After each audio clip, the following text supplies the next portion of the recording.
आज का हमारा टॉपिक है empirical probability approximation. Empirical probability ऐसी प्रोबेबिलिटी को कहा जाता है जो हमें किसी भी एक्सपेरिमेंट के बाद मिलती है। और आज की वीडियो में हम देखते हैं कि एम्पिरिकल प्रोबेबिलिटी को हम किस तरह से अप्रोक्सीमेट करते हैं। इसको समझने के लिए हम एक एग्जाम्पल कंसीडर करते हैं।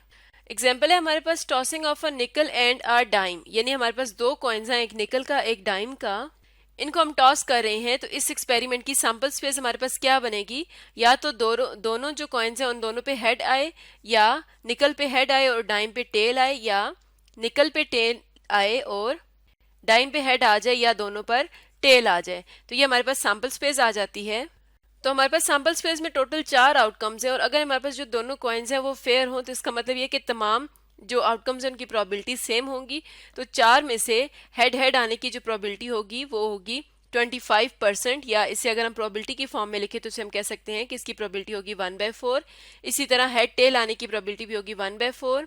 इसी तरह टेल हेड आने की प्रोबेबिलिटी हो जाएगी 1/4, और टेल टेल आने की प्रोबेबिलिटी भी होगी 1/4। ये वो प्रोबेबिलिटीज हैं जो हमने थ्योरेटिकली सैंपल स्पेस के हर एलिमेंट को असाइन की हैं अजम्पशंस और डिडक्टिव रीजनिंग प्रोसेस की मदद से।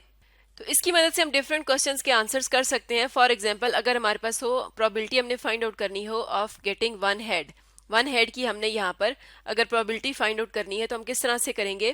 Probability of one head is equal to, हम अपनी सैंपल स्पेस में देखेंगे तो यहाँ पर वन हेड कहाँ पर है? हेड टेल में और टेल हेड में। इसका मतलब ये है कि probability of finding one head किस तरह से होगी? हमारे पास जो इवेंट बन रहा है उसे हम E1 कह देते हैं। वो क्या बन रहा है? हेड टेल और टेल हेड। ये वो इवेंट है जिसकी प्रोबेबिलिटी हमने फाइंड आउट करनी है। तो इसकी हम प्रोबेबिलिटी इस तरह से फाइंड आउट करेंगे, probability of head tail plus probability of tail head. अब प्रोबेबिलिटी ऑफ हेड टेल कितनी है? जो हमने अजम्पशन से लिखी है वो है 1/4, और प्रोबेबिलिटी ऑफ टेल हेड भी कितनी है? 1/4।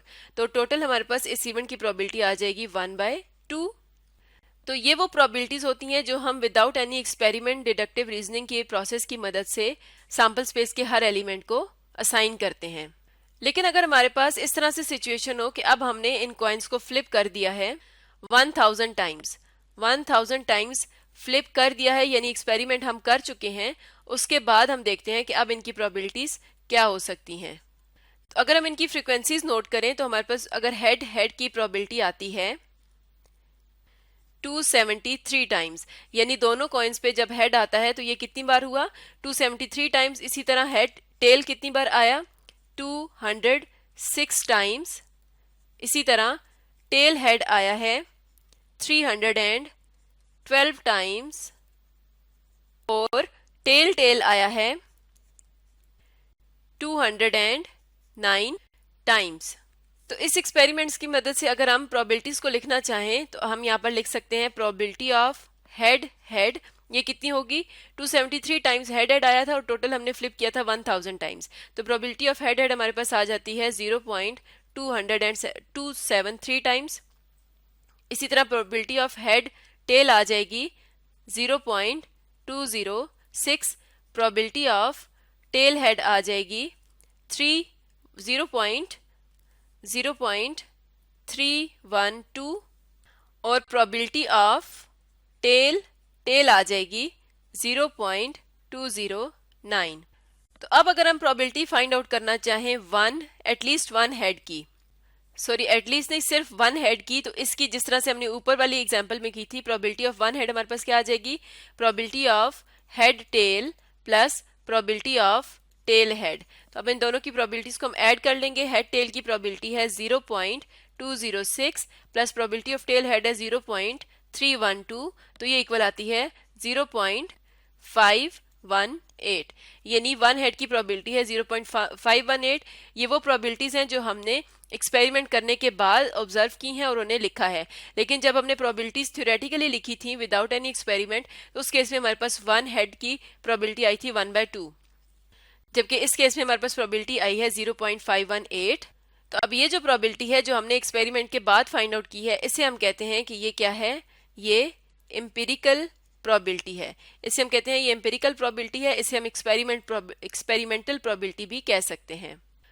तो एम्पिरिकल प्रोबेबिलिटी की हम अप्रोक्सीमेशन किस तरह से करते हैं? हम इसे इस तरह से लिखते हैं, probability of event E is approximately equal to frequency of occurrence of E divided by total number of trials, यानी अगर हमारे पास कोई इवेंट ई है, वो जितनी बार भी आया है उसकी फ्रीक्वेंसी को हम लिखेंगे एफ ऑफ ई से शो करेंगे, और टोटल ट्रायल अगर हमने एन लिए हैं तो उसे हम डिवाइड कर देंगे एन के साथ।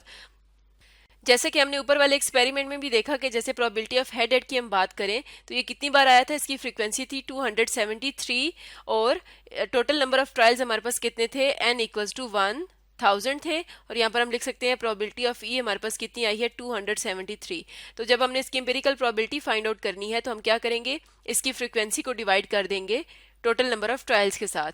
तो यहाँ से हम एम्पिरिकल प्रोबेबिलिटी की अप्रोक्सीमेशन को फाइंड आउट करते हैं, और ये जो फ्रीक्वेंसी होती है किसी भी इवेंट ई की, इसे हम रिलेटिव फ्रीक्वेंसी कहते हैं। तो यहाँ पर एम्पिरिकल प्रोबेबिलिटी वो नंबर होगा जिसे frequency of E divided bye an approach करेगा। तो एन जितना ग्रेटर होगा उतनी हमारे पास अप्रोक्सीमेशन अच्छी होगी, यानी नंबर ऑफ ट्रायल्स हम जितने ज्यादा करेंगे उतनी हमें अच्छी प्रोबेबिलिटी की अप्रोक्सीमेशन मिल सकती है।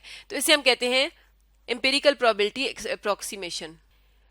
तो आज की वीडियो में हमने देखा कि एम्पिरिकल प्रोबेबिलिटी को हम किस तरह से अप्रोक्सीमेट करते हैं। एम्पिरिकल प्रोबेबिलिटी ऐसी प्रोबेबिलिटी को कहा जाता है जो किसी भी एक्सपेरिमेंट होने के बाद हमारे पास आती है।